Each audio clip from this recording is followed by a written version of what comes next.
Değerli izləyicilər, videonu bəyənib kanala abunə olun ki, hər kəs son xəbərlərdən anında məlumatlansın.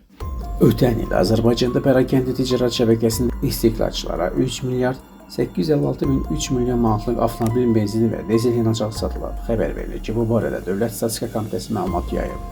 Bu 2024-cü ilin göstəricisi ilə müqayisədə 7,8% çoxdur.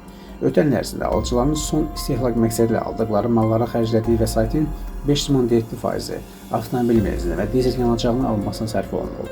Xatırladaq ki, 2025-ci ildə Azərbaycanda pərakəndə ticarət şəbəkəsində istehlakçılara 67,6 milyard manatlıq, o cümlədən 36,9 milyard manatlıq ərzaq məhsulları, içkilər və tütün məmulatları, 30,7 milyard manatlıq qeyri-ərzaq malları satılıb. 2024-cü illə müqayisədə pərakəndə ticarət dövriyyəsi real istifadədə 3,8%, o cümlədən ərzaq məhsulları, içkilər və tütün məmulatları üzrə 1,2%, qeyri-ərzaq malları üzrə 6,8% artdı.